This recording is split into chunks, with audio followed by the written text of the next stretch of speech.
Hello dear students, welcome to GDC classes.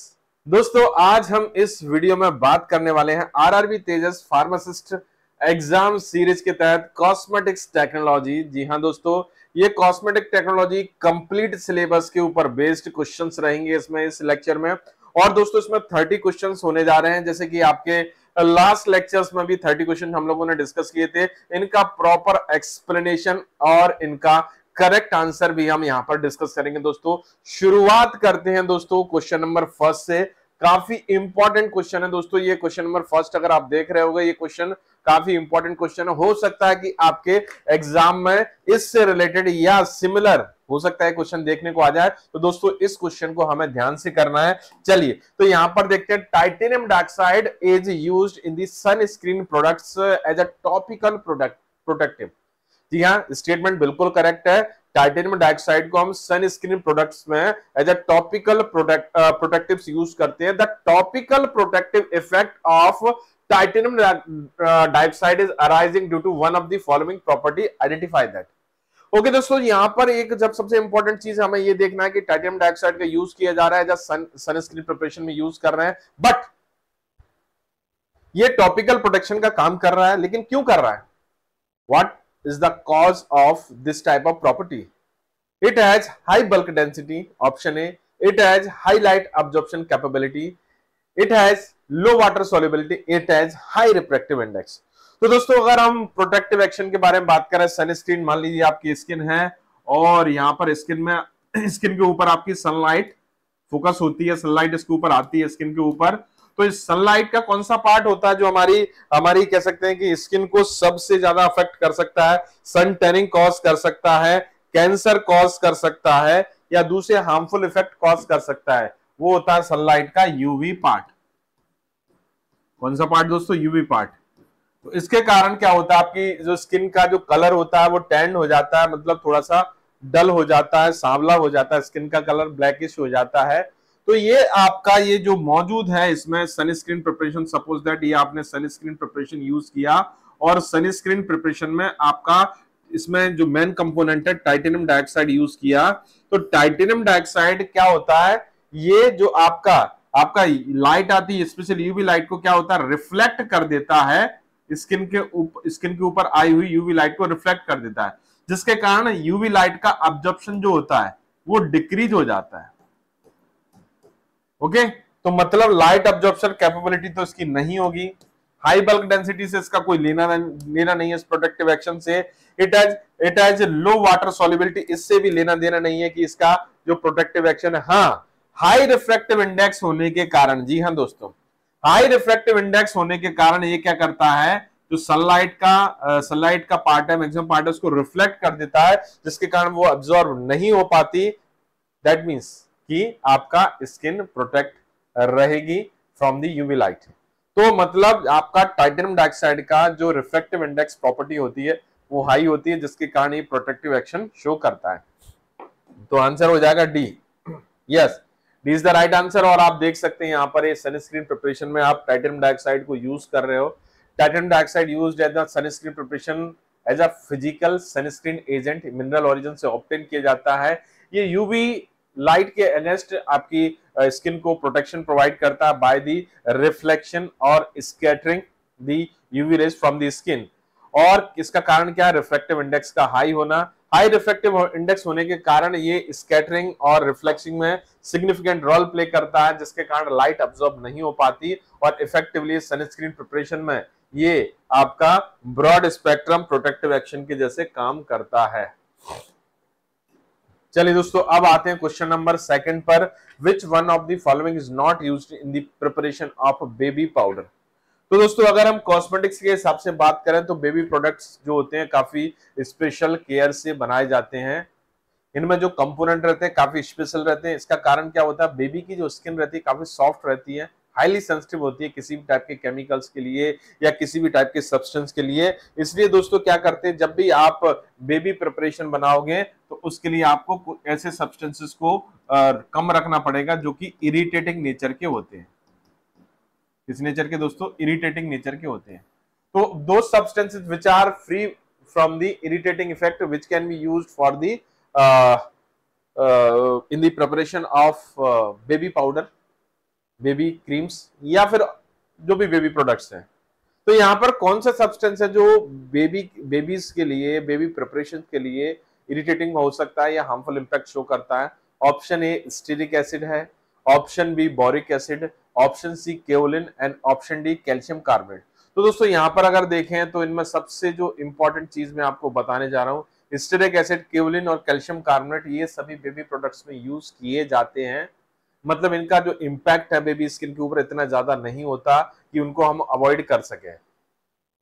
ठीक है, मतलब इन प्रोडक्ट्स को हम, इन जो कंपाउंड्स हैं इनको अवॉइड करें कि इसको यूज नहीं करना। लेकिन हाँ, बोरिक एसिड का इम्पैक्ट इतना ज्यादा होता है, इरिटेटिंग इम्पैक्ट होता है, रेशेस कॉज कर सकता है या फिर दूसरे अनवांटेड अनडिजायर्ड इफेक्ट प्रोड्यूस कर सकता है। तो कभी भी बेबी क्रीम या बेबी पाउडर या कुछ भी कह सकते हैं बेबी प्रोडक्ट्स में आप बोरिक एसिड आप यूज नहीं करिएगा। बेबी बोरिक एसिड यूज नहीं होगा, आंसर हो जाएगा बी, बोरिक एसिड। चलिए, तो बोरिक एसिड आपका बेबी प्रिपरेशन में यूज नहीं किया जाता। बेबी पाउडर क्या होते हैं, उस टाइप की प्रिपरेशन रहती है जो कि आपके बेबी स्किन को डिफरेंट टाइप की कंडीशन से प्रोटेक्ट कर लेते हैं। और खास बात क्या रहती है कि जेंटल और शेप होने चाहिए।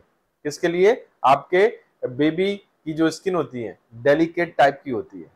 तो यहाँ पर जो कंपोनेंट रहेंगे या तो माइल्ड नेचर के होंगे या फिर नॉन इरिटेटिंग नेचर के होने चाहिए। बोरिक एसिड इरिटेटिंग नेचर का होता है, तो there will be not, we can not use for the boric acid. Boric acid को हमें यूज करने से अवॉइड करना है। There will be chances of lot of circumstances, there will be chances of many harmful impacts onto the skin of baby, so we can't use the boric acid in the formulation of baby powder। तो baby powder बनाने के लिए कभी भी आपको boric acid use नहीं करना है। चलिए, क्वेश्चन नंबर 3 पर बात करते हैं। क्वेश्चन नंबर 3 क्या कहता है? Healing agent used in the hand cream. Different type की क्रीम्स होती है, आपने सुना होगा barrier creams, massage cream, vanishing cream, cold cream. उसी तरीके से हैंड क्रीम भी होती है।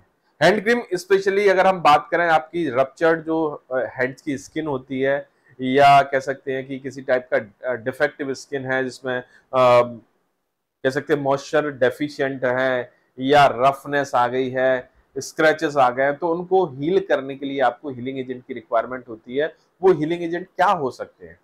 ऑप्शंस देखते हैं। Option A soft paraffin, option B urea, option C beeswax और ऑप्शन डी स्टेराइल अल्कोहल। कौन कौन से दोस्तों? Option A soft paraffin, option B urea, option C beeswax और ऑप्शन डी स्टेराइल अल्कोहल। यहां पर अगर यूरिया को देखें दोस्तों, अगर यूरिया को देखें, ये आपका बेसिकली हीलिंग एजेंट के तौर पर यूज किया जाता है। किसके तौर पर? हीलिंग एजेंट के तौर पर। व्हाई यूरिया ही क्यों? क्योंकि यूरिया क्या करता है? स्किन के हाइड्रेशन को प्रमोट करता है। और जब स्किन का हाइड्रेशन प्रमोट होगा, डेफिनेट सी बात है स्किन का हाइड्रेशन इंक्रीज होगा, तो अब ऐसी बात है स्किन की हीलिंग भी क्या हो जाएगी? अच्छी हो जाएगी। क्योंकि स्किन के जो रप्चरनेस आती है, स्किन में जो डिफेक्ट्स आते हैं, उसका सबसे बड़ा कॉज होता है डिहाइड्रेशन। ओके, सबसे बड़ा कॉज क्या होता है दोस्तों? डिहाइड्रेशन। तो डिहाइड्रेशन के कारण प्रॉब्लम आती है। तो ये यूरिया जो है एज अ हीलिंग एजेंट के तौर पर हाइड्रेशन को प्रमोट करता है। यस, इसलिए आंसर क्या हो जाएगा दोस्तों यहाँ पर? B, urea. यस, तो आप देख सकते हैं डिफरेंट टाइप के कंपोनेंट्स आप देख रहे हैं, उनके फंक्शंस पे देखें।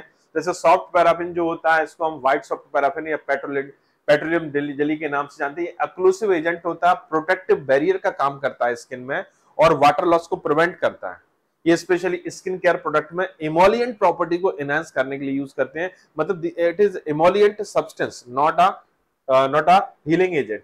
बीज वैक्स के तौर पर देखें, ये आपका हनी बी से ऑप्टेन किया जाता है और ये स्किन केयर प्रिपरेशन में एज अ बेस यूज करते हैं और स्पेशली इसका इमोलिएंट कैरेक्टर हमारे लिए काफी हेल्पफुल होता है स्किन को सॉफ्ट बनाने में, उसकी कंडीशन को प्रमोट करने में। बट यहाँ पर हीलिंग एजेंट जैसा कुछ नहीं।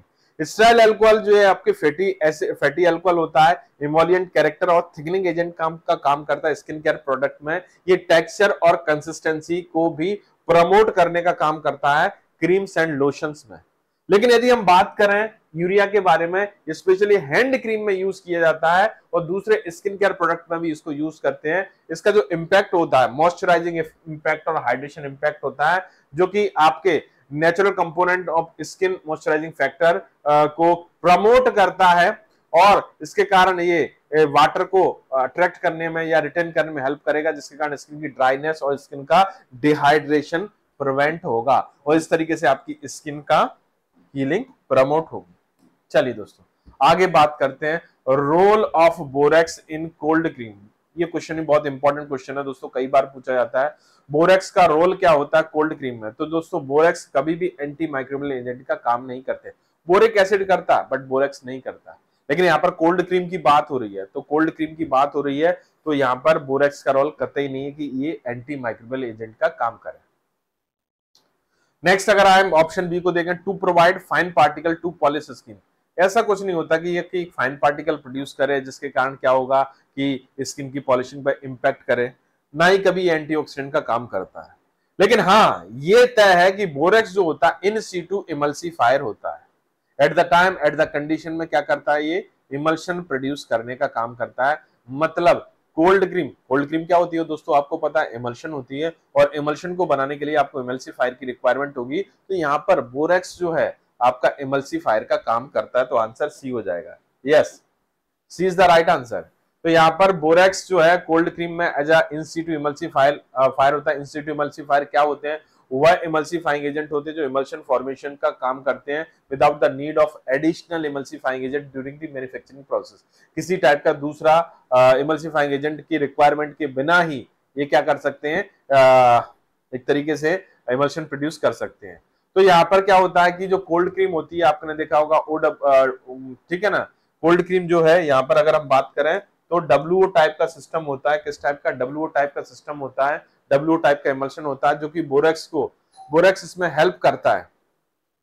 बोरेक्स इसमें हेल्प करता है stabilising the emulsion by promoting of the stable mixture of oil and water. चलिए दोस्तों अब आते हैं हम क्वेश्चन नंबर 5 पर। Lauryl amino propionic acid in shampoo is used as. Lauryl amino propionic acid का शैम्पू में क्या यूज होता है, चलिए इस पर बात करते हैं दोस्तों। Option A clarifier, option B conditioner, option C pH adjustment और ऑप्शन डी डिटर्जेंट।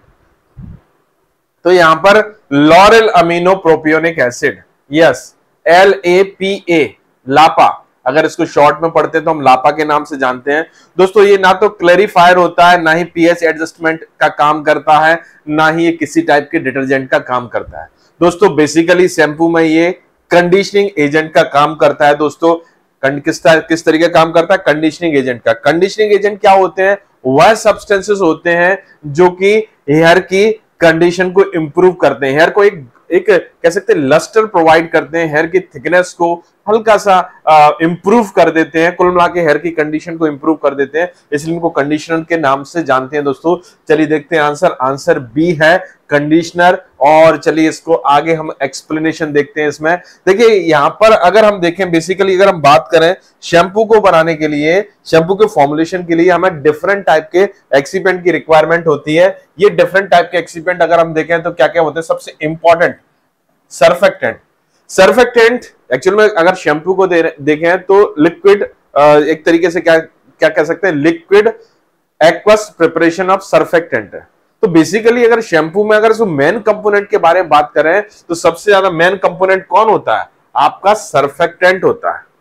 सर्फेक्टेंट क्या होते हैं, वह सब्सटेंसेस होते हैं जो कि फॉर्म प्रोड्यूस करते हैं और साथ ही साथ क्लीनिंग में भी हेल्प करते हैं। तो यहां पर अगर देखें सबसे ज्यादा मोस्ट कॉमनली यूज होने वाला सर्फेक्टेंट होता है SLS। इसके अलावा दूसरे भी आपके सर्फेक्टेंट यूज करते हैं। इसके अलावा आप कैटाइनिक और एम्पोलाइटिक टाइप के सर्फेक्टेंट भी यूज कर सकते हैं। यहां पर दूसरा आपका दोस्तों कंडीशनिंग एजेंट, जैसे मैंने आपको बताया था कि ये हेयर की मैनेजेबिलिटी को इंप्रूव करते हैं, लस्टर को और फील को भी इंप्रूव करते हैं। अगर हम देखें यहां पर अगर देखें lanolin mineral oil natural product के तौर पर आप हर्बल अमीनो एसिड और पॉलीपेप्टाइड एग लेसिथिन पॉलीमर के तौर पर PVP laurel amino propionic acid आप यूज कर सकते हैं दोस्तों। तो ये दो आपके इंपॉर्टेंट कंस्टिट्यूएंट है आपके शैम्पू के लिए। फिर आता है थिकनिंग एजेंट, ये आपके शैम्पू को प्रॉपर थिकनेस प्रोवाइड करता है, मतलब शैम्पू के एप्लीकेशन को आसान करने के लिए, एप्लीकेबिलिटी को आसान करने के लिए, हैंडलिंग को आसान करने के लिए आप थिकनिंग एजेंट का यूज करते हैं। थिकनिंग एजेंट के तौर पर वही आपके गम्स और सेलुलोज के डेरिवेटिव यूज किए जाते हैं। अब आता है चिलेटिंग एजेंट या सिक्वेस्ट्रिंग एजेंट, ये आपका जो हार्ड वाटर होता है उसकी हार्ड वाटर की जो इम्प्योरिटी किसके कारण होती है, कैल्शियम मैग्नीशियम के कारण होती है। तो कैल्शियम मैग्नीशियम को ये क्या करता है, कॉम्प्लेक्स इनके साथ क्या बना लेता है दोस्तों, कॉम्प्लेक्स बना लेता है, जिसके कारण क्या होगा, फॉर्म प्रोडक्शन में किसी टाइप की डिफिकल्टी नहीं आती। इसके अलावा कुछ एंटी डेंड्रफ शैम्पू होते हैं, उनमें एंटी डेंड्रफ एजेंट होते हैं, जैसे जिंक पैरिडियम थायोलेनॉक्साइड, जिसको जेड-पीटीओ के नाम से जानते हैं, सेलेनियम सल्फाइड, ये भी बहुत इंपॉर्टेंट, ये दोनों इंपॉर्टेंट आपके एंटी डेंड्रफ कह सकते हैं कंपोनेंट रहते हैं। बाइथायोनोल, रिसोर्सिनॉल, सैलिसिलेट, पैराक्लोरो मेटाक्रिसोल और पैराक्लोरो मेटाजाइलिनॉल। इसके अलावा प्रिजर्वेटिव के तौर पर आप पैराबेन्स को, परफ्यूम्स के तौर पर फॉर्मल्डिहाइड, फिनाइल मर्क्यूलोसाइल्ट और स्टेबलाइजर के तौर पर आप टोकोफिरॉल। स्टेबलाइजर मींस यहाँ पर ये आपके एंटीऑक्सीडेंट्स हैं, टोकोफिरॉल लाइक टोकोफिरॉल के अलावा BHA और BHT भी आप यूज करते हो।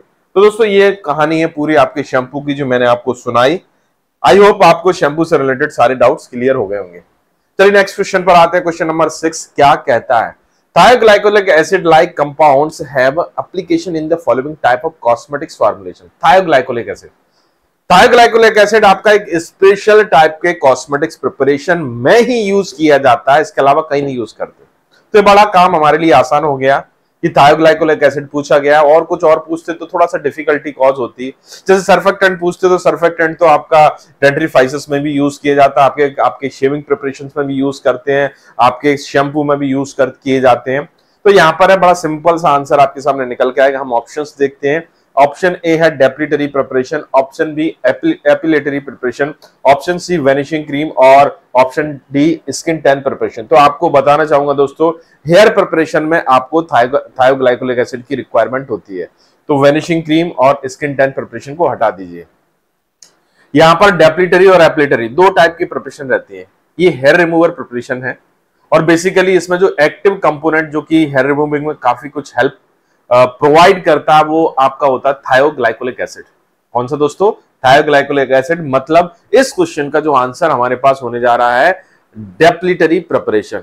थायोग्लाइकोलिक एसिड मेनली किसमें यूज करते हैं हम, डेप्लिटरी प्रिपरेशन में, तो आंसर है ए। और आप इसका जो प्रॉपर कह सकते हैं डिस्क्रिप्शन आप देख सकते हैं। डेप्लिटरी प्रिपरेशन जो होती है कह सकते हैं अनवांटेड हेयर्स को रिमूव करने के लिए आप इसमें यूज करते हैं। और यहाँ पर क्या होता है कि जो आपका हेयर रहता है, हेयर का जो प्रोटीन रहता है, कौन सा प्रोटीन रहता है हेयर में, केराटिन प्रोटीन, उसकी डाइसल्फाइड लिंकेज को ब्रेक करने का काम करता है आपका थायोग्लाइकोलिक एसिड। और थायोग्लाइकोलिक एसिड आपका हेयर को वीक भी करता है, और साथ ही साथ हेयर स्ट्रक्चर को डिसोसिएट कह सकते हैं डिसॉल्व करने का काम करता है, जिसके कारण उसका रिमूवल इजियर हो जाता है। एपिलेटरी प्रिपरेशन इससे मिलती जुलती रहती है, वो आपको हेयर को जस्ट सरफेस से आपको रिमूव करने का काम करते हैं, लेकिन थायोग्लाइकोलिक एसिड इसमें यूज नहीं करते। वेनिशिंग क्रीम आपको पता है ऐसी प्रिपरेशन, ऐसी स्किन प्रिपरेशन जो अप्लाई करने के बाद वेनिश हो जाती है, डिसअपियर हो जाती है, उसको हम वेनिशिंग क्रीम कहते हैं। OW टाइप का इमल्शन रहता है। उसके बाद अगर देखें स्किन टैन प्रिपरेशन, ये आपका स्किन को टैनिंग से क्या करता है, क्या कर सकता है, एक तरीके से स्किन को एक तरीके से टैन लाइक कलर प्रोड्यूस करता है, स्किन टैन प्रिपरेशन बोलते हैं। ठीक है, चलिए अब आगे आते हैं नेक्स्ट क्वेश्चन नंबर 7 पर। In cosmetics preparation an oxidant used in aqua system. ये क्वेश्चन को थोड़ा सा मैं करेक्ट करना चाहूंगा, antioxidant not oxidant, this one is that antioxidant, antioxidant used in the aqua system. तो दोस्तों एंटीऑक्सीडेंट्स क्या होते हैं, आपकी preparation, semi solid preparation, liquid preparation जो भी होती है, उनको एक तरीके से ऑक्सीडेटिव डिस्ट्रक्टिव इफेक्ट, मतलब कह सकते हैं कि उसको उसमें जो कंपोनेंट रहते हैं उनको ऑक्सीडेशन से प्रिवेंट करने के लिए हम डिफरेंट टाइप के एंटीऑक्सीडेंट यूज करते हैं। कुछ एंटीऑक्सीडेंट आपके वाटर सॉल्युबल होते हैं, कुछ एंटीऑक्सीडेंट आपके वाटर इनसॉल्युबल मतलब लिपिड सॉल्युबल होते हैं, तो इनमें सिलेक्ट करना है। चलिए दोस्तों, तो यहां पर देखते हैं methyl paraben, it is not antioxidant, it is simply paraben, preservative होता है। क्या होता है दोस्तों, प्रिजर्वेटिव, तो इसको तो हटा दीजिए। फिनॉल इल इज आल्सो प्रिजर्वेटिव, इसको भी हटा दीजिए। तो बचते दो हमारे पास ए और बी। अल्फा टोकोफेरॉल ये आपका विटामिन ई होता है, और आपको पता है विटामिन ई किसमें सॉल्युबल होता है? लिपिड सॉल्युबल होता है, ऑयल सॉल्युबल होता है, मतलब ये भी नहीं हो सकता। हमारे पास आंसर निकल गया sodium formaldehyde sulphoxylate. Sodium formaldehyde sulphoxylate is the antioxidant,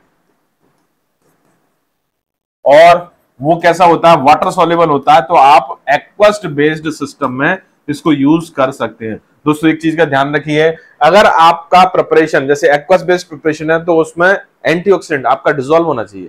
अगर लिपिड बेस्ड आपका जो प्रिपरेशन है, मतलब ऑयल बेस्ड प्रिपरेशन है, तो एंटीऑक्सीडेंट को एक्टिव जब ही होगा जब उस सिस्टम में जाकर क्या होगा? डिसॉल्व होगा। तो ये हमें याद रखना जरूरी है। चलिए दोस्तों तो यहां पर आंसर हमारा पास होता है ए आंसर। चलिए हम आगे बढ़ जाते हैं। अब आगे बात करते हैं यहाँ पर एंटीऑक्सीडेंट जो कि कॉमनली एक्वा सिस्टम में यूज करते हैं। Sodium sulphide, sodium metabisulphite, sodium bisulphite, sodium thiosulphate, sodium formaldehyde, sulphoxylate, sulphur dioxide, ascorbic acid, isoascorbic acid, thioglycerol, thioglycolic acid, cysteine hydrochloride और एसिटाइल सिस्टीन। वहीं ऐसे एंटीऑक्सीडेंट जो कि ऑयल सिस्टम में use किए जाते हैं, अगर हम उसको देखें तो ascorbyl palmitate, hydroquinone, propyl gallate, nor dihydro guaiaretic acid, lecithin, BHA, BST और अल्फा टोकोफेरॉल। चलिए दोस्तों अब आ चुके हैं क्वेश्चन नंबर 8 पर, और ये नेल पॉलिश से लिया गया क्वेश्चन है। In nail polish following polymer used as a film former. देखिए दोस्तों, नेल पॉलिशेस, नेल पेंट जो प्रिपरेशंस रहती है उनमें एक सबसे इंपॉर्टेंट चीज क्या होनी चाहिए? सबसे इंपॉर्टेंट चीज उसमें फिल्म फॉर्मर होना चाहिए। क्योंकि नेल पॉलिश में क्या होता है, नेल पॉलिश हो या नेल पेंट हो, नेल के ऊपर आप एक फिल्म डेवलप करते हैं जिसमें कलर होता है, उस फिल्म में कलर होता है।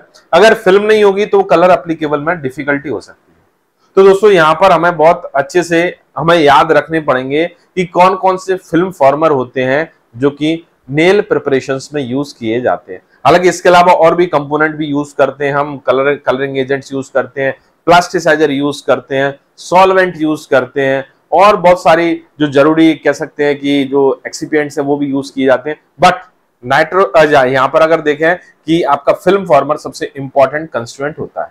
चलिए दोस्तों इसको देखते हुए हम आगे बढ़ते हैं कि कौन फिल्म फॉर्मर हो सकता है। पॉलीलैक्टिक एसिड ये नहीं होता। हाइड्रोक्सी प्रोपाइल मिथाइल सेलुलोज ये भी नहीं यूज किया जाता, हालांकि फिल्म फॉर्मर होता है लेकिन ये इसमें यूज नहीं करते। सेलुलोज एसिटेट थैलेट ये भी फिल्म फॉर्मर होता है, इसको भी यूज नहीं करते।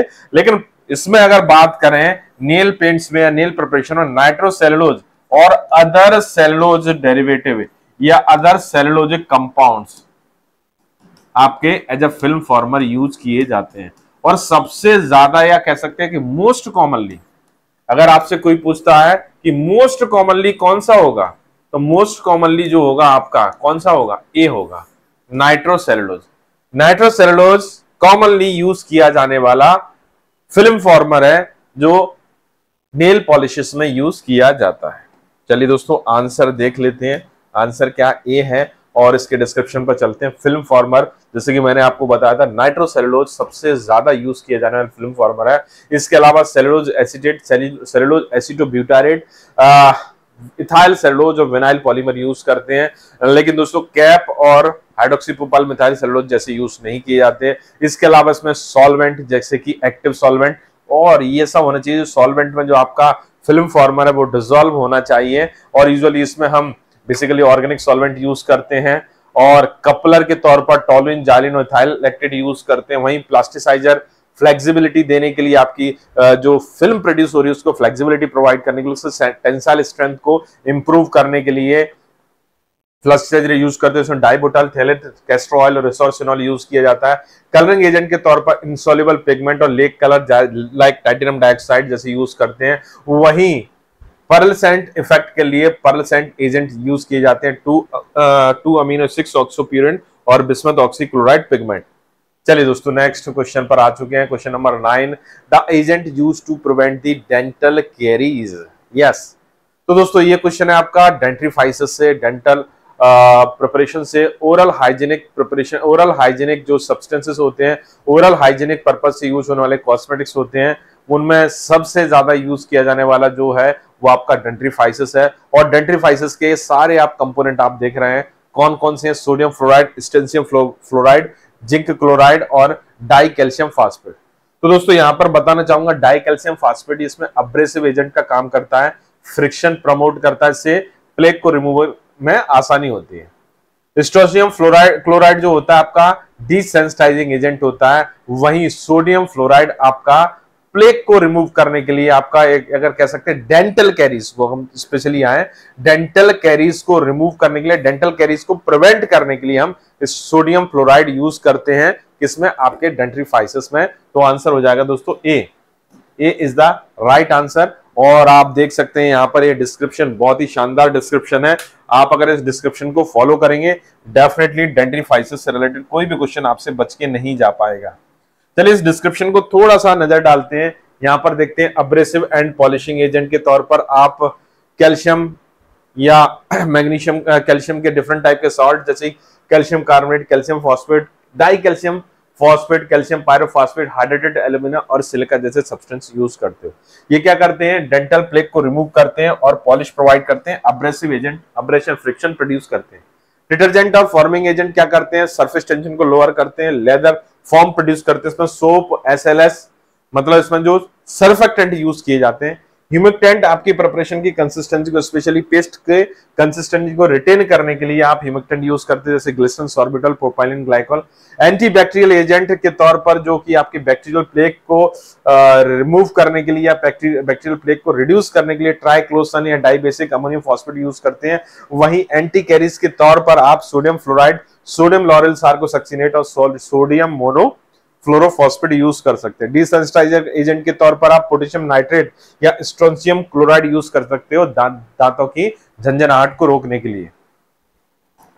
चलिए दोस्तों, तो ये हो गया कुछ क्वेश्चंस। अब चलते हैं क्वेश्चन नंबर 10 पर। Humectant added in the cosmetics preparation generally act by. पहले ऑप्शंस देखते हैं, फिर उसके बाद इसका डिस्कशन थोड़ा कंटिन्यू करेंगे। Hydrogen bond formation option A, option B covalent bond formation, option C complex formation and option D the action of London forces. तो दोस्तों मैं यहां पर आपको बताना चाहूंगा ह्यूमिक्टेंट क्या होते हैं कि ऐसे सब्सटेंस होते हैं, ऐसे इंग्रेडिएंट होते हैं जो प्रिपरेशन में ऐड होते हैं और उसकी ह्यूमिडिटी को या मॉइस्चर कंटेंट को मैनेज करते हैं, मतलब एक तरीके से ह्यूमिडिटी बफर का काम करते हैं। प्रिपरेशन की कंसिस्टेंसी, स्पेशली अगर सेमी सॉलिड प्रिपरेशन है तो उसकी कंसिस्टेंसी को बनाए रखने के लिए, उसका वाटर कंटेंट को मेंटेन रखने के लिए, ताकि उसकी कंसिस्टेंसी सेमी सॉलिड बनी रहे, उसके लिए ह्यूमिक्टेंट वर्क करते हैं। तो कहीं ना कहीं वाटर कंसिस्टेंसी की बात हो रही है, तो वाटर कंसिस्टेंसी को मैनेज करने का काम वही कर सकता है जो वाटर के साथ हाइड्रोजन बॉन्ड बना ले। तो यहां पर आंसर क्या हो जाएगा आपका? Hydrogen bond formation. अब इसके आगे की कहानी में और बताता हूं। ह्यूमिक्टेंट जितने भी होते हैं, जितने भी ह्यूमिक्टेंट होते हैं, उनके पास OH ग्रुप होना चाहिए। यस, उनके पास क्या होना चाहिए? OH ग्रुप होना चाहिए। मतलब substance which having OH group मतलब हाइड्रोक्सिल ग्रुप उनके पास होता है, वे सभी के सभी ह्यूमिक्टेंट का काम कर सकते हैं, क्योंकि OH ग्रुप अगर होगा तो मॉइस्चर को अट्रैक्ट कर सकते हैं, मॉइस्चर के साथ बॉन्ड क्रिएट कर सकते हैं। मॉइस्चर में क्या होता है? वाटर होता है, तो बड़ी आसानी के साथ बॉन्ड क्रिएट हो सकता है, बड़ी आसानी के साथ में ये कह सकते हैं कि उसकी कंसिस्टेंसी को मैनेज कर सकते हैं। तो यहाँ पर जो आंसर हमारा होगा वो आंसर होगा hydrogen bond formation. Yes, A is the right answer of this question, hydrogen bond formation. चलिए दोस्तों, तो यहाँ पर ह्यूमिक्टेंट के बारे में देखें। कॉस्मेटिक्स प्रिपरेशन में, स्पेशली सेमी सॉलिड प्रिपरेशन में बड़ा इंपॉर्टेंट रोल रहता है कॉस्मेटिक्स ह्यूमिक्टेंट का, और ये हाइड्रोजन बॉन्ड फॉर्मेशन में पार्टिसिपेट करते हैं। ह्यूमिक्टेंट क्या होते हैं? ऐसे सब्सटेंस होते हैं जो मॉइस्चर को अट्रैक्ट करते हैं और मॉइस्चर के साथ में हाइड्रोजन बॉन्ड फॉर्मेशन का काम करते हैं। हाइड्रोफिलिक नेचर के होते हैं और जनरली मैंने जैसे आपको बता दिया कि पॉलीहाइड्रोक्सी अल्कोहल इसमें बेसिकली एग्जाम्पल आते हैं।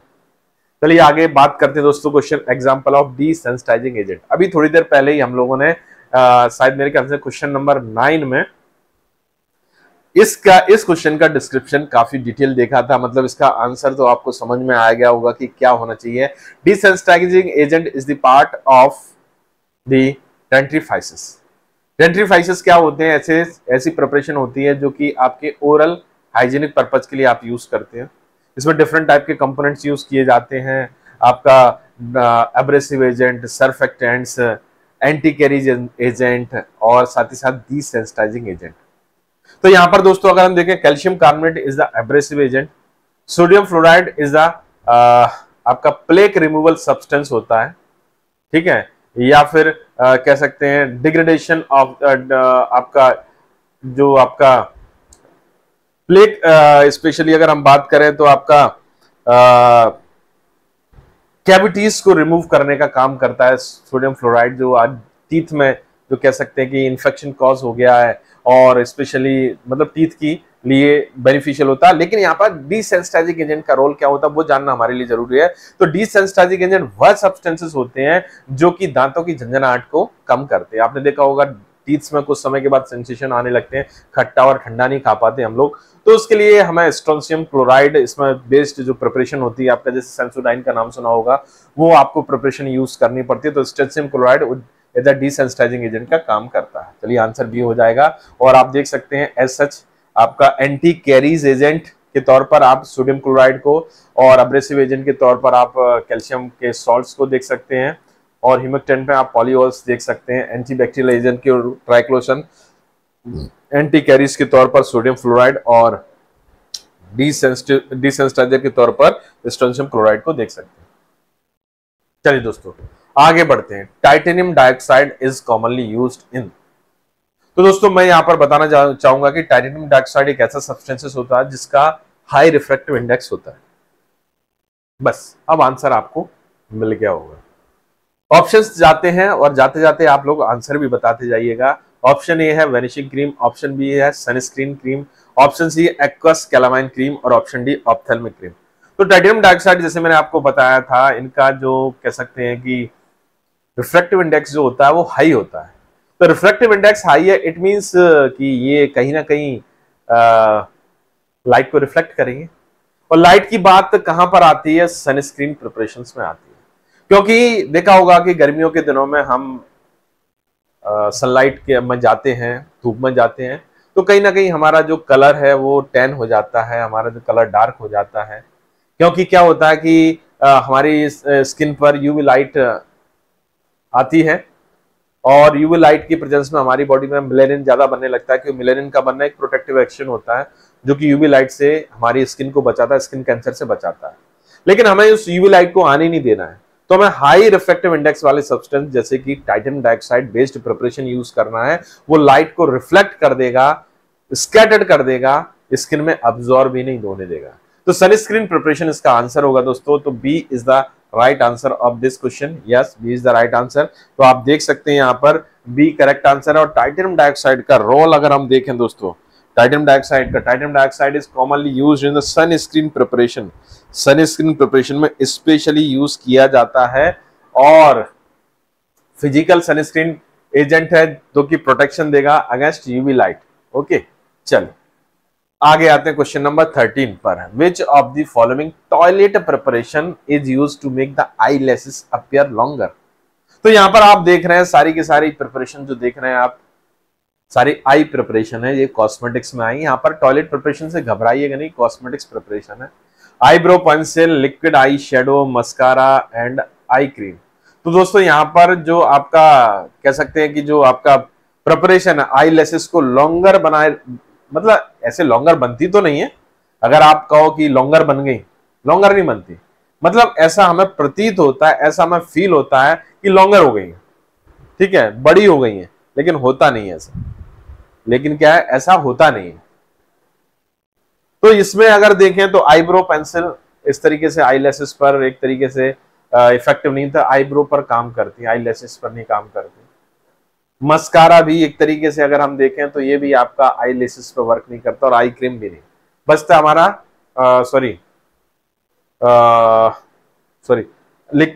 लिक्विड आई शेडो नहीं करेगी, सॉरी आईब्रो पेंसिल काम नहीं करेगी, लिक्विड आई शेडो भी नहीं करेगा, आई क्रीम भी नहीं करेगा। मस्कारा वह प्रिपरेशन होती है जो कि आई लैशेस को अपीयर करती है एज अ लॉन्गर देख सकते हैं इससे। तो आंसर हो जाएगा सी, मस्कारा से। मस्कारा वह है जो कि हमें ऐसा फील कराती है कि आई लैशेस थोड़ी शाइनिंग हो गई है और लॉन्गर हो रही है। तो ए सी आंसर हो जाएगा। तो आप देख सकते हैं मस्कारा है, तो design to enhance the appearance of eye lashes, design को एनहांस करने में काम करती हैं, और इसकी हेल्प से अगर इसको यूज करते हैं तो जो आपका आई लैशेस है वो लॉन्गर, डार्कर और मोर डिफाइंड हो सकती है। ओके, चलिए अब आगे आते हैं question number 14। Benzoyl peroxide, yes, benzoyl peroxide का रोल क्या होता है ये हमें याद रखना जरूरी है। ये बहुत क्वेश्चन आता है आपके कॉस्मेटिक्स प्रिपरेशन में। An astringent, an emollient, a preservative, a keratolytic agent. तो दोस्तों benzoyl peroxide basically skin preparations में यूज किया जाता है और ये केरेटोलाइटिक एजेंट का काम करता है, केरेटिन के रिमूवल में हेल्प करता है, केरेटिन को कह सकते हैं डिसॉल्व करने का काम करता है। तो आंसर यहाँ पर क्या हो जाएगा दोस्तों, D, keratolytic agent. D is the right answer. Okay, चलिए इसके डिस्क्रिप्शन पर जाते हैं। एस्ट्रिंजेंट सब्सटेंसेस क्या होते हैं, इमोलिएंट क्या होते हैं। तो एस्ट्रिंजेंट सब्सटेंसेस वह सब्सटेंसेस होते हैं जो कि आपके टिश्यू को कॉन्ट्रैक्ट कर सकते हैं, ठीक है ना, जिसके कारण एक तरीके से प्रोटीन प्रेसिपिटेट होते हैं। बेंजोल पेरोक्साइड कभी भी एस्ट्रिंजेंट का काम नहीं करता है। इमोलिएंट क्या होते हैं, वह सब्सटेंसेस होते हैं जो कि मॉइस्चराइजिंग एजेंट होते हैं और आपकी स्किन को नरिश करते हैं, स्किन सेल को, और स्मूथ बनाते हैं। बेंजोल पेरोक्साइड यहाँ पर भी काम नहीं करता है। प्रिजर्वेटिव्स क्या होते हैं, वह सब्सटेंसेस होते हैं, वह प्रिपरेशन होती हैं जो कि क्या करती हैं, आपकी फॉर्मुलेशन की सेल्फ लाइफ को एनहांस करती है। अब आते हैं केरेटोलाइटिक एजेंट पर। केरेटोलाइटिक एजेंट क्या होते हैं, बेंजोल पेरोक्साइड जो है आपका केरेटोलाइटिक एजेंट का काम करता है, स्पेशली एक्ने को ट्रीट करने में यूज करते हैं। ये क्या करता है, डेड स्किन सेल की शेडिंग का काम प्रमोट करने का काम करता है, जिसके कारण आपका कॉमिडोज क्लोग्ड एक तरीके से क्लोग्ड पोर्स फॉर्मेशन में इसको प्रिवेंट करता है, और जिसके कारण क्या होगा कि एंटी माइक्रोबियल एक्टिविटी को भी ब्लॉक करेगा और साथ ही साथ केरेटोलाइटिक एक्टिविटी भी ये प्रोड्यूस करता है, मतलब कुल मिला के एक्ने में भी वर्क करेगा। अब आते हैं क्वेश्चन नंबर 15 पर। 15 नंबर क्वेश्चन नंबर क्या कहता है, semi solid preparation containing mixture of waxes oil meant for protection of lips are called lip rouges, lip salve, lip gloss, lipstick. तो दोस्तों आपको बताना चाहूंगा यहाँ पर प्रिपरेशन सेमी सॉलिड है, मिक्सचर एंड ऑयल का मिक्सचर है, किसी टाइप का कलर नहीं है, इसमें कलरिंग एजेंट नहीं है, और ये क्या है कि आपकी प्रिपरेशन में क्वेश्चन को थोड़ा सा और बड़ा कर देता हूं, इसमें विदाउट कलरिंग एजेंट, ठीक है, विदाउट कलरिंग एजेंट, तो क्वेश्चन और स्पेसिफिक हो जाएगा। Without colouring agent, without colouring agent हम इसमें क्या कर रहे हैं, इसको यूटिलाइज कर रहे हैं, किसका पर्पस क्या है, लिप्स को प्रोटेक्ट कर रहे हैं। तो लिप रूजेस में कलर होगा, तो ये नहीं होगा। लिप ग्लॉस में भी हल्का सा कलर होता है, लेकिन ये सेमी सॉलिड अगर देखें तो हेयर को प्रोटेक्ट करने का काम नहीं, ग्लॉस देती है। लिपस्टिक जो है आपकी, लिपस्टिक कलरिंग एजेंट होता है, लेकिन लिप साल्व का बेसिकली पर्पज, इसको बोलते हैं lipstick without colour, lipstick without colour, yes, ये याद रखिएगा, लिपस्टिक विदाउट कलर क्या कहलाती है, लिप साल्व कहलाती है। तो आंसर क्या हो जाएगा दोस्तों यहाँ पर, B, B is the correct answer, B is the defined answer of this question, yes, B is the right answer. Okay, चलिए लिप साल्व। ओके, चलिए डिस्क्रिप्शन में देखते हैं लिप साल्व क्या होता है। Semi solid preparation primary use to protect the lips and hydrate the lips. Composed होता है, अगर कंपोजिशन के बारे में बात करें तो मिक्सचर ऑफ वैक्सेस होता है, like bees wax and carnauba wax and oil such as coconut oil, almond और कैस्टर ऑयल, और ये स्पेशली विदाउट कलर होते हैं, वो तो ऑब्वियस सी बात है, प्रोटेक्शन और मॉइस्चराइजेशन का काम कर रहा है। नेक्स्ट क्वेश्चन पर आते हैं, डेंटल हाइजीनिक से लिया गया क्वेश्चन है, या डेंटल प्रिपरेशन से लिया गया क्वेश्चन है। The formulation used for the dental hygiene are known as, insufflation powder preparation होती है, डेंटल हाइजीनिक से कोई लेना देना नहीं है। स्नफ, ये भी एक तरीके का पाउडर होता है, डेंटल हाइजीन से इसका कोई लेना देना नहीं। कैचेट्स, ये आपका सॉलिड डोजेज फॉर्म होता है, जस्ट लाइक कैप्सूल। लेकिन अगर दोस्तों डेंटिफ्राइसिस के बारे में बात करें तो नाम ही डेंट, डेंट मतलब टीथ। देखिए डेंटल हाइजीनिक कहां से, देखो आप खुद ही आइडेंटिफाई करो, डेंट, डेंट मतलब टीथ, किसके बारे में बोला, टीथ के बारे में बोल रहा है। तो मतलब ऐसी प्रिपरेशन जो कि डेंटल हाइजीनिक से रिलेटेड होती है, डेंटल क्लीनिंग से रिलेटेड होती है, डेंटल ओरो जिंजिवाइटल हेल्थ कह सकते हैं हेल्थ से रिलेटेड रहती हैं, और कुल मिला के बात रहे कि आपकी ओरो जिंजिवाइटल हेल्थ को प्रमोट करती हैं, और उसको बोलते हैं हम डेंटिफ्राइसिस। और डेंटिफ्राइसिस में आपके डिफरेंट टाइप के पेस्ट और पाउडर्स आते हैं, डेंटल पाउडर और डेंटल पेस्ट। चलिए दोस्तों आंसर हो गया हमारा डी। इसका डिस्क्रिप्शन देखते हैं।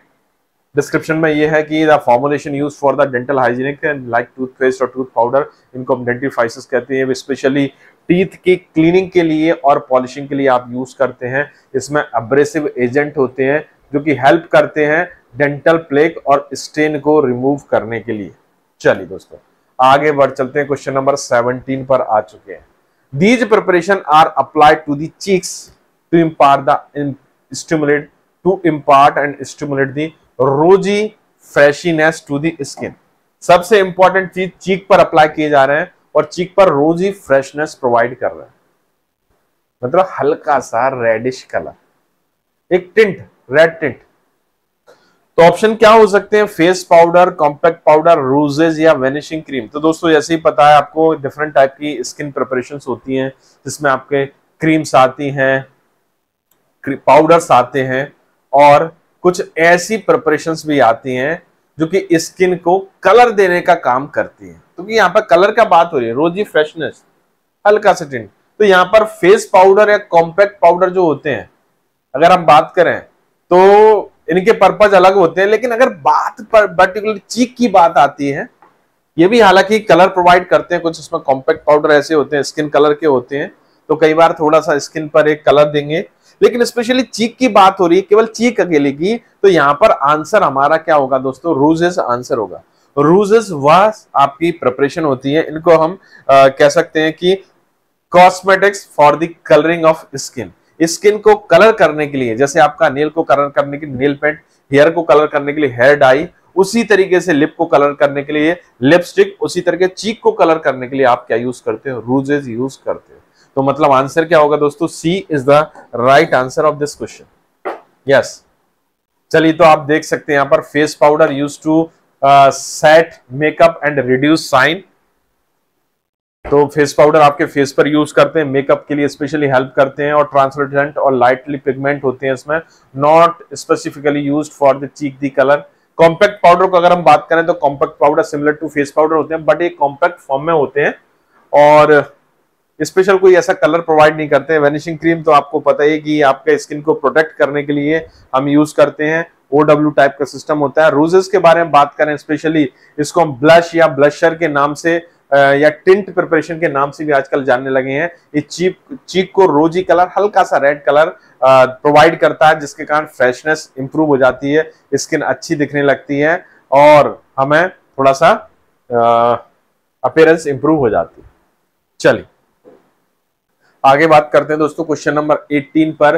विच of the following is used as an antiperspirant. इनमें से कौन सा सब्सटेंस है जो एंटी परस्पिरेंट का काम करता है, मतलब पसीने को निकलने को, स्वेट को निकलने को रोकेगा। सेलिन सल्फाइड जो होता है आपका एंटी डैंड्रफ एजेंट होता है। सोडियम लॉरेल सल्फेट बेसिकली अगर देखें तो सर्फेक्टेंट होता है और फॉर्म प्रोड्यूस करने का काम करता है। ट्राइएथाइलअमीन भी एज सच आपका एंटी परस्पिरेंट का काम नहीं करता। लेकिन यहां पर एल्यूमिनियम क्लोरोहाइड्रेट के बारे में बात करें दोस्तों, किसके बारे में? क्लोरो एल्यूमिनियम हाइड्रेट के बारे में बात करें तो यहां पर ये एंटी परस्पिरेंट का काम करता है। ये जो डक्ट्स होती हैं आपकी, स्वेट ग्लैंड की डक्ट्स होती है, उसको टेम्परेरी ब्लॉक कर देता है, इसके कारण स्वेट बाहर नहीं आ पाता और आपका परस्पिरेशन रिड्यूस हो जाता है। तो B is the right answer. Okay, तो चलिए आप डिस्क्रिप्शन में चलें तो देखेंगे आप यहाँ पर selenium sulphide anti dandruff agent है, सोडियम लॉरेल सल्फेट आपका सर्फेक्टेंट है, और ट्राइएथाइलअमीन कॉस्मेटिक्स प्रिपरेशन में यूज होता है पीएच एडजस्टिंग के लिए और एज एमल्सिफाइंग एजेंट से। लेकिन यहाँ पर अगर एल्यूमिनियम क्लोरोहाइड्रेट के बारे में देखें तो ये एंटी परस्पिरेंट का काम करता है और इसके स्पेशली इसको डिजाइन किया गया है कैसे, किसके लिए? स्वेट ग्लैंड को ब्लॉक करने के लिए। स्वेट ग्लैंड की जो डक्ट है उसको ब्लॉक कर देता है, जिसके कारण क्या होता है कि इसका जो परस्पिरेशन है, जो आपका स्वेट है, वो बाहर नहीं आ पाता। चलिए दोस्तों क्वेश्चन नंबर 19 पर आ चुके हैं। एंटीऑक्सीडेंट यूज्ड इन दी लिपस्टिक प्रिपरेशन। ऑप्शंस देखते हैं सबसे पहले। Eosin, coconut oil, butylated hydroxy toluene, titanium dioxide. Question को तो बहुत आसान कर दिया। इनमें से अगर हम बात करें इओसिन या कोकोनट ऑयल या टाइटेनियम डाइऑक्साइड, कोई भी एंटीऑक्सीडेंट का काम नहीं करता। तो हमारे पास आंसर सीधा सीधा आ जाता है ब्यूटाइलेटेड हाइड्रोक्सी टोलुइन, BHT। दोस्तों यहां पर मैं आपको बताना चाहूंगा, लिपस्टिक जो होता है इसमें ऑयल या फैट यूज करते हैं हम लोग, वैक्स यूज करते हैं, तो यहां पर इस टाइप का एंटीऑक्सीडेंट यूज करना पड़ेगा जो कि आपका ऑयल सॉल्युबल हो। कौन सा? Oil soluble. तो ऑयल सॉल्युबल के तौर पर दो सबसे ज्यादा यूज होने वाले जो एंटीऑक्सीडेंट होते हैं, BHT और BHA। अच्छा, यहां पर एंटीऑक्सीडेंट का काम क्या रहता है? हमें जो पर्सन यूज कर रहा है उसको प्रोटेक्ट करना है, प्रिपरेशन को प्रोटेक्ट करना है। चलिए, तो यहां पर अगर देखें लिपस्टिक में अगर देखें तो मैंने आपको बताया ऑयल या फैट से बनी हुई आपका एक तरह के बेस होता है, और ये सेमी सॉलिड बेस जो होता है ये आपका जो फैट और ऑयल रहते हैं ये अनसैचुरेटेड फैटी एसिड होते हैं। कैसे होते हैं दोस्तों? Unsaturated fatty acid. तो डेफिनेट सी बात है कि अनसैचुरेशन के कारण क्या होगा कि इनमें अनसैचुरेशन के कारण क्या हो सकता है कि इन पर ऑक्सीजन का अटैक हो सकता है, मतलब ये ऑक्सीडाइज हो सकते हैं, ऑयल खराब हो सकता है, रेंसिड हो सकता है। मतलब ऑयल का ऑक्सीडेशन क्या कहलाता है? रेंसिडिटी कहलाता है। तो इस रेंसिडिटी को बचाने के लिए जो आपका बेस है जो आपने लिपस्टिक बनाने के लिए यूज किया है, उस बेस को बचाने के लिए हम क्या क्या यूज करते हैं? एंटीऑक्सीडेंट्स यूज करते हैं। तो इस क्वेश्चन का आंसर क्या हो जाएगा दोस्तों? C. C is the right answer of this question, butylated hydroxy toluene. चलिए दोस्तों, तो आप देख सकते हैं यहाँ पर डिफरेंट टाइप के एंटीऑक्सीडेंट जो कि ऑयल सिस्टम में यूज किए जाते हैं, क्योंकि लिपस्टिक ऑयल बेस्ड प्रिपरेशन है, फैटी एसिड बेस्ड प्रिपरेशन है। तो यहाँ पर ascorbyl palmitate, hydroquinone, propyl gallate, nor hydroguaiaretic acid, butylated hydroxy toluene, butylated hydroxy anisole and alpha tocopherol और लेसिथिन यूज करते हैं।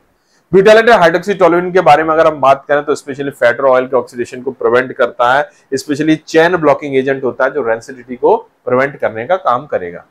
चलिए दोस्तों, क्वेश्चन नंबर 20 पर आ चुके हैं। Thickening of a shampoo may be carried out by the addition.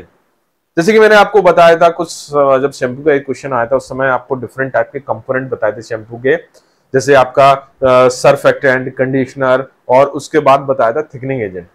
Thickening agent का रोल क्या होता है, क्यों हम थिकनिंग एजेंट यूज करते हैं? तो थिकनिंग एजेंट बेसिकली आपके जो शैम्पू की जो कह सकते हैं विस्कोसिटी को इंप्रूव करने के लिए यूज करते हैं, ताकि शैम्पू की एप्लीकेशन आसान हो जाए। मतलब एप्लीकेबिलिटी को ईज करने के लिए हम इसमें क्या ऐड करते हैं? थिकनिंग एजेंट यूज करते हैं। और जैसे कि मैंने आपको एग्जांपल बताए थे कि थिकनिंग एजेंट के एग्जांपल्स क्या हो सकते हैं? गम्स हो सकते हैं, सेलुलोजिक डेरिवेटिव्स हो सकते हैं। तो यहां पर चलिए ढूंढते हैं हम answer. Ethyl diamine tetra ethylene diamine tetra acetate, ये आपका ईडीटीए बता रहा है। ईडीटीए यहां पर चिलेटिंग एजेंट या सिक्वेस्ट्रिंग एजेंट का काम करता है, तो ये नहीं होगा। लैनोलिन यहां पर अगर बात करें तो कंडीशनिंग एजेंट का काम करता है, तो ये भी नहीं होगा। हाइड्रोक्सी बेंजोइक एस्टर, इस तरीके का हाइड्रोक्सी बेंजोइक एस्टर अगर देखें तो ये आपका बेसिकली पैराबेन को डिनोट कर रहा है, प्रिजर्वेटिव है, तो ये भी आप यूज नहीं करोगे। पैरा हाइड्रोक्सी बेंजोइक एसिड, उसको लिख दिया hydroxy benzoic. Carboxy vinyl polymer, yes synthetic polymer है, ये कार्बोक्सी विनाइल पॉलीमर है, ये आपका थिकनिंग एजेंट का काम करेगा इन दी शैम्पू प्रिपरेशन। तो आंसर क्या हो जाएगा दोस्तों? C is the right answer. और आप देख सकते हैं ये यहां पर पॉसिबल डिस्क्रिप्शन इसका दिया हुआ है कि थिकनिंग एजेंट का रोल बताया गया कि थिकनिंग एजेंट क्या करते हैं, प्रिपरेशन के एप्लीकेशन को आसान करते हैं। कार्बोक्सी विनाइल पॉलीमर स्पेशली आपका कह सकते हैं कि शैम्पू के थिकनिंग एजेंट का काम करते हैं, और इसके अलावा गम्स और सेलुलोजिक डेरिवेटिव्स भी पार्टिसिपेट करते हैं आपकी शैम्पू को थिक बनाने के लिए। चलिए दोस्तों, क्वेश्चन नंबर 21 पर आ चुके हैं। 21 क्वेश्चन है नेल लिकर, नेल प्रिपरेशन से। Castor oil in nail lacquer preparation used as a. इस क्वेश्चन का आंसर भी आपको अभी तक आ गया होगा, क्योंकि इस क्वेश्चन से रिलेटेड डिस्क्रिप्शन जो था वो हमने कुछ क्वेश्चंस पहले ही किया था। तो कैस्टर ऑयल ना तो कैरियर के तौर पर यूज किया जाता है, ना ही आपके किसी सॉल्वेंट के तौर पर यूज किया जाता है। ये केवल और केवल एक गुड प्लास्टिसाइजर के जैसे काम करता है, किसमें? नेल प्रिपरेशन में। फिल्म को जो आप फिल्म जो सेलुलोज डेरिवेटिव की जो फिल्म बनती है नेल के ऊपर, उसको प्रॉपर टेंसाइल स्ट्रेंथ प्रोवाइड करता है, उसको प्रॉपर फ्लेक्सिबिलिटी प्रोवाइड करता है, और उसको स्पेशल एक टेक्सचर प्रोवाइड करता है, प्लास्टिसाइजर कहलाता है। तो यहां पर दोस्तों कैस्टर ऑयल का जो काम निकल के आ रहा है हमारे सामने, वो काम है प्लास्टिसाइजर। तो बी आंसर हो जाएगा, B is the right answer. तो यहां पर आप देख सकते हैं डिस्क्रिप्शन वही है जो मैंने ऑलरेडी बताया था, film former, solvent, plasticizer, colour और पर्लसेंट एजेंट। यहाँ पर प्लास्टिसाइजर का रोल हम देख सकते हैं, केवल और केवल यहाँ पर बात करेंगे प्लास्टिसाइजर के रोल पर, तो देखेंगे फ्लेक्सिबिलिटी प्रोवाइड करता है, फिल्म को ग्लॉस प्रोवाइड करता है, और एडेशन में भी हेल्प करता है, ब्रेक डाउन होने से बचाता है। Dibutyl phthalate, resorcinol, castor oil, butyl stearate और इथाइल लैक्टेट यहाँ पर प्लास्टिसाइजर का काम करेंगे। चलिए दोस्तों, क्वेश्चन नंबर 22 पर आ चुके हैं। क्रीम से रिलेटेड क्वेश्चन है। Barrier cream are used to protect the skin. Barrier cream का फंक्शन क्या है? ये बड़ा क्वेश्चन कंफ्यूज करता है हमें। बैरियर, हर किसी से बैरियर है, करना है, हमें सनलाइट से प्रोटेक्शन लेना है, माइक्रो ऑर्गेनिज्म से प्रोटेक्शन लेना है, वायरल इन्फेक्शन से प्रोटेक्शन लेना है, लेकिन बैरियर क्रीम यहाँ पर काम नहीं करती। बैरियर क्रीम ना तो सनलाइट को रोक पाती है, ना माइक्रो ऑर्गेनिज्म को रोक पाती है, ना किसी टाइप के वायरल इन्फेक्शन को रोक पाती है। बैरियर क्रीम स्पेशली बैरियर होती है इंडस्ट्रियल केमिकल के लिए, मतलब हमें इंडस्ट्रियल केमिकल से बचाने के लिए और यूवी रेज से बचाने के लिए, स्पेशली यूवी रेज और इंडस्ट्रियल केमिकल से प्रिवेंशन के लिए हम बैरियर क्रीम को यूटिलाइज करते हैं। तो दोस्तों यहां पर आंसर क्या है? D. D is the right answer. Okay, चलिए तो आप देख सकते हैं यहाँ पर barrier cream design to form a protective barrier, इस तरीके से डिजाइन करते हैं क्योंकि स्किन पर प्रोटेक्टिव बैरियर अप्लाई करे और एक तरीके से फिजिकल शील्डिंग करे, क्योंकि डिफरेंट टाइप के एक्सटर्नल फैक्टर से आपको प्रोटेक्ट करे। प्राइमरी पर्पज क्या होता है कि आपके किसी भी टाइप का substance, hormone substance, specially industrial chemical, irritant या पोटेंशियली डैमेजिंग यूवी रेज को से प्रोटेक्ट करना है इसको। ओके, चलिए अब आते हैं क्वेश्चन नंबर 23 पर। ये आपका क्वेश्चन है 23। चलिए क्वेश्चन को देखते हैं, फिर इसके आंसर पर डिस्कस करते हैं। An agent used to clean the surface of teeth. कैसा एजेंट है? तो जो आपकी टीथ की सरफेस को क्लीन करने का काम कर रहा है। And thereby decrease the tooth decay mouth odour. Yes, क्या कर रहा है? आपके टीथ को क्लीन कर रहा है, टीथ की सरफेस को क्लीन कर रहा है और टूथ डिके को डिक्रीज करता है। क्या होगा? Option A abrasive, option B dentifrices, option C dental paste, option D dental cone. तो देखिए थोड़ा सा घुमा के पूछा गया क्वेश्चन है, तो आप ये सोचोगे कि सर आंसर तो हमें पता है, लेकिन ए और सी क्या सही हो सकता है? डी तो तय है, डेंटल कॉन एक टाइप की टैबलेट होती है जो कि कब किस केस में यूज करते हैं? जब हमें टूथ इन्फेक्शन होता है तो टूथ को हम एक्सट्रैक्ट करा लेते हैं, तो ब्लीडिंग को रोकने के लिए, इन्फेक्शन को रोकने के लिए डेंटल कॉन यूज करते हैं। डेंटल कॉन आपकी एक टैबलेट होती है। लेकिन यहां पर सीधा सीधा इंडिकेशन जो जा रहा है, अगर हम बात करें दोस्तों, ये तीन में बड़ा कंफ्यूजन है।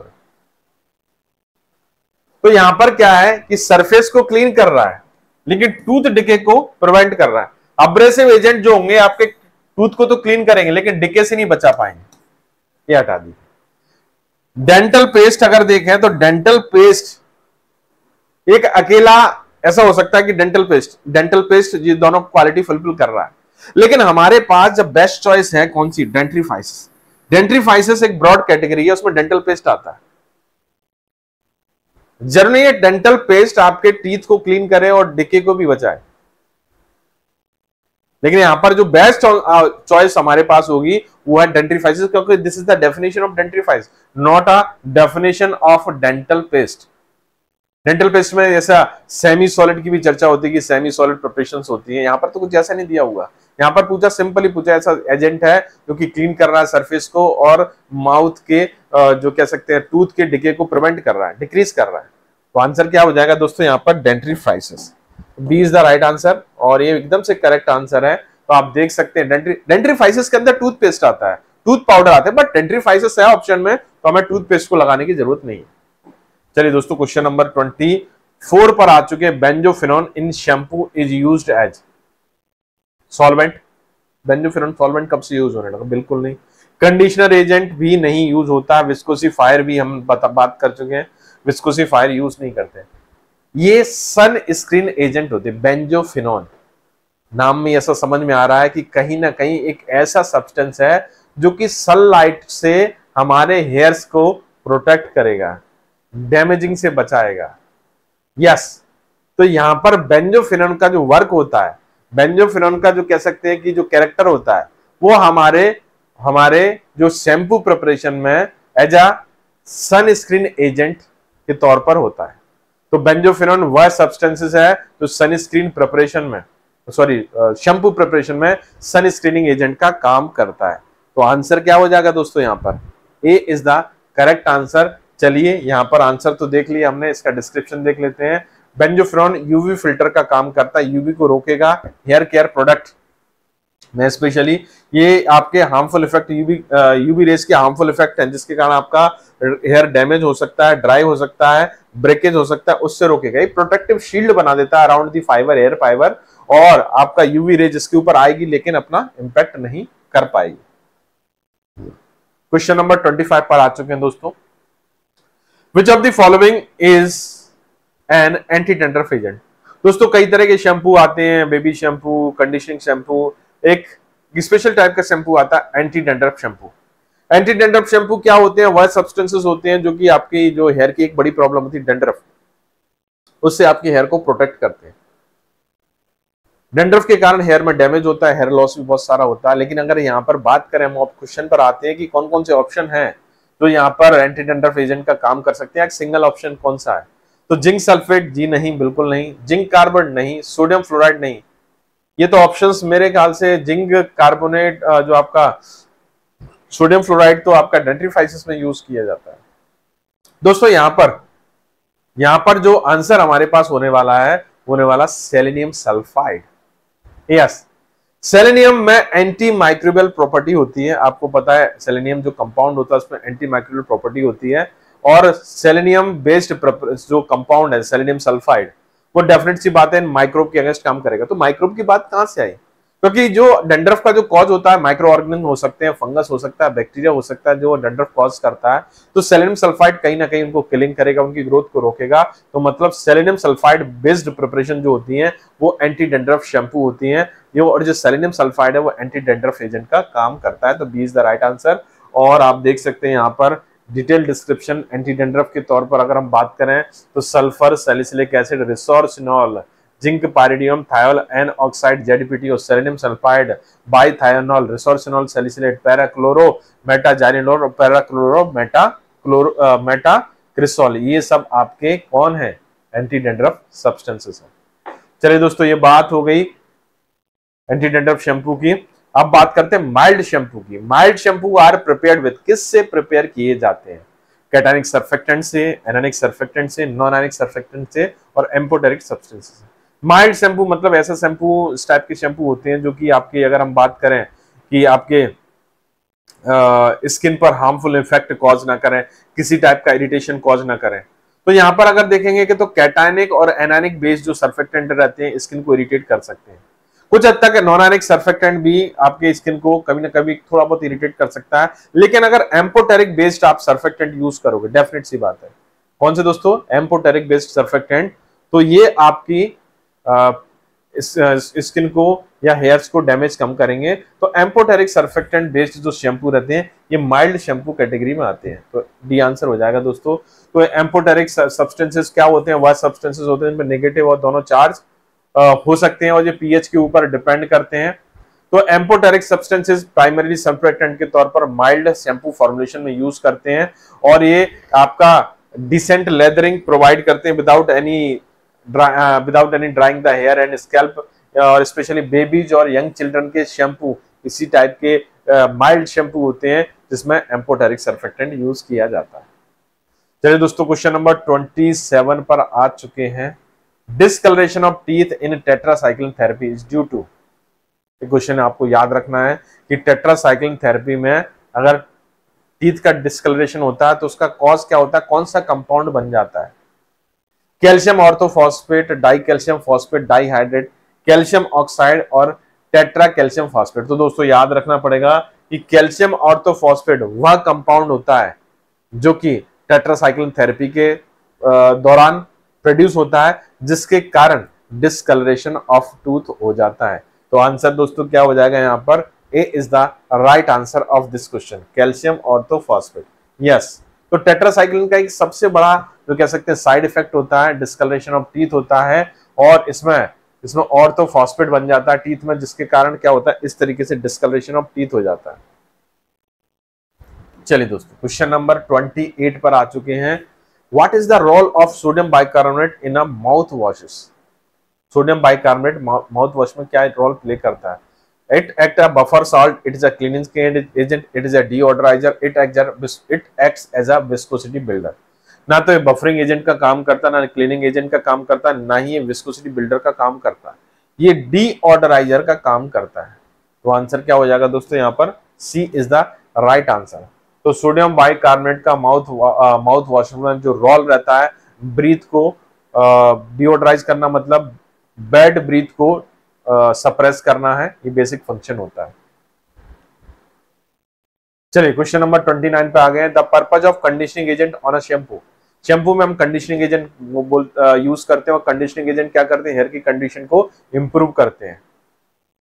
तो यहाँ पर देखो काम आसान कर दिया ऑप्शन में। यहाँ पर to brightening the moisture of nail और स्किन। हम केवल बात कर रहे हैं हेयर की। कंडीशनिंग एजेंट शैम्पू कहां पर यूज किया, हेयर पर, नेल पर और स्किन पर यूज नहीं होता। तो कंडीशनिंग एजेंट क्या करते हैं, bring greasiness to the hair. Greasiness provide नहीं करते, ये मॉइस्चर को मैनेज करते हैं। किसकी, हेयर की मॉइस्चर को मैनेज करते हैं, कंडीशनड करते हैं, इसलिए इसको कंडीशनिंग एजेंट बोलते हैं। तो दोस्तों क्वेश्चन नंबर 29 का जो आंसर होगा, to bring moisture to the hair, मतलब बी आंसर हो जाएगा। Yes, B is the right answer. Okay, चलिए तो कंडीशनिंग एजेंट क्या कर रहे हैं, मॉइस्चराइजिंग द हेयर करते हैं, coating of hair strand, reduce the hair phase, lubricating the hair follicle and making them more manageable. चलिए आ चुके हैं क्वेश्चन नंबर 30 पर, मतलब लास्ट क्वेश्चन आज के इस लेक्चर के डिस्कशन का। Androgenic alopecia is the medical term for androgenic alopecia. Androgen जो हार्मोन है आपके, उसके कारण एलोपेशिया, गंजापन आ रहा है, वो क्या होता है, किसके लिए यूज करते हैं, mail pattern baldness, sudden baldness, gradual baldness और प्रीमेच्योर बाल्डनेस। तो दोस्तों एंड्रोजन बेसिकली अगर देखें तो मेल बाल्डनेस के लिए रिस्पॉन्सिबल होता है। तो यहां पर आंसर क्या हो जाएगा दोस्तों, A, male pattern baldness. Yes, A is the right answer. तो एंड्रोजेनिक एलोपेशिया कॉमन लॉस है, कॉमन कॉज है हेयर लॉस का, मैन और वुमेन में, स्पेशली मेल में ये हेयर लॉस का काम कर, हेयर लॉस में क्या करता है, पार्टिसिपेट करता है। चलिए दोस्तों, तो ये थे हमारे 30 question. Thank you so much. चलिए दोस्तों, इन 30 क्वेश्चंस की हेल्प से आपका कॉस्मेटिक्स जो एक कह सकते हैं कि इंपॉर्टेंट सब्जेक्ट है आपके आरआरबी फार्मासिस्ट एग्जाम के लिए, वो कवर हो गया। इन 30 क्वेश्चंस के थ्रू ना केवल आपकी नॉलेज इंप्रूव हुई होगी, बल्कि साथ ही साथ आपके कंसेप्ट भी रिवाइज हुए होंगे, कुछ नई चीजें भी जानने को मिली होंगी, कुछ नई चीजें समझने को भी मिली होंगी।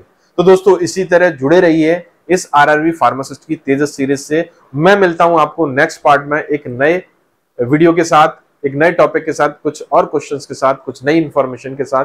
तब तक के लिए मुझे आज्ञा दीजिए। Thank you so much, take care, bye bye.